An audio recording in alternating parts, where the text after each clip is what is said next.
ரீசெண்டாக Korean serial ஒன்றுத்துலேருந்து ஒரு scene பார்த்தேன். இந்த ஹீரோயின் வந்து கோமாலேருந்து எழுந்துக்கிறாங்க. எழுந்துக்கும் போது அவங்களுக்கு ஒரு பவர் வருது. என்னன்னா, எதிர்க்க வரவங்க மேலே வந்து ஒரு ஹார்ட் சிம்பிள், அது பக்கத்தில் ஒரு நம்பர். அவங்களுக்கு எவ்வளவு இவங்க மேலே கேர் காமிக்கிறாங்கங்கிற குறிப்பிடுறது அந்த நம்பர். ஸோ முன்னாடியே பாய் ஃப்ரெண்ட் உட்காந்துட்டு இருக்காரு, பார்த்தா அந்த ஹார்ட் சிம்பிள் பக்கத்தில் 9ன்னு இருக்கு. இவங்களுக்கு ஒரே சந்தோஷமாயிடுச்சு. அப்பா, என் பாய் ஃப்ரெண்ட் எவ்வளோ லவ் பண்ணுறான்னு 9 out of 10 இருக்கு அப்படின்னு. கொஞ்ச நேரம் கழிச்சு வந்து ஹை ஸ்கூலில் வந்து ஒன் சைடடாக வந்து இவங்களை லவ் பண்ண ஒரு பையன் வந்து வரான். புக்கெல்லாம் எடுத்துகிட்டு வரும்போது பார்த்தா 90 இருக்குது அந்த ஹார்ட் சிம்பிள் பக்கத்தில்.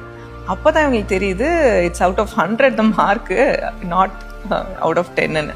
2 பேருக்குள்ள சண்டை வந்துடுது, ஸ்கூல் ஃப்ரெண்டுக்கும் இந்த பாய் ஃப்ரெண்டுக்கும். அது என்னடா சத்தம்னு சொல்லிட்டு டாக்டர் உள்ளே வராரு. டாக்டர் தலை மேலே ஒரு ஹார்ட் போட்டு 30 இருக்குது. இவங்களுக்கு ரொம்ப டிசப்பாயிண்ட் ஆகிடுது. டாக்டர் கூட 30 இருக்குது, தன்னோட பாய் ஃப்ரெண்ட் வந்து வெறும் 9 தான் நம்பர் இருக்குது அப்படின்னு. இந்த மாதிரி ஒரு டூல் நம்ம எல்லாருக்கும் இருந்தால் நல்லா இருக்கும்னு நினைக்கிறீங்களா இல்லையா? ஆக்சுவலி வந்து கடவுள் வந்து நமக்கு யார் நல்லது செய்கிறாங்க, யார் கெடுதல் செய்கிறாங்க, யார் நல்லவங்க யார் கெட்டவங்கன்னு கண்டுபிடிக்கிறதுக்கு ஒரு டூல் வச்சுருக்காரு.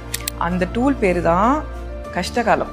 நம்ம கஷ்டகாலம் வரும்போது தான் நம்மளுக்கு யார் இருக்கா, நம்மளுக்கு எதிராக யார் இருக்கான்னு நம்மளுக்கு ஈஸியாக தெரியும். நிறைய பேரோட முகத்திரை வந்து அப்போ தான் வந்து கிழியும். கஷ்டகாலம் நம்ம எவ்வளோதான் திட்டினாலுமே அதை தாண்டி வந்ததுக்கு அப்புறம் தான் நம்மளோட ஆட்கள் யார், நமக்குன்னு யார் இருக்கா, நம்ம யாரோட ஆக்சுவலி டைம் நிறைய ஸ்பெண்ட் பண்ணணும், ப்ரையாரிட்டைஸ் பண்ணணுங்கிறது நமக்கு தெரிய வரும்.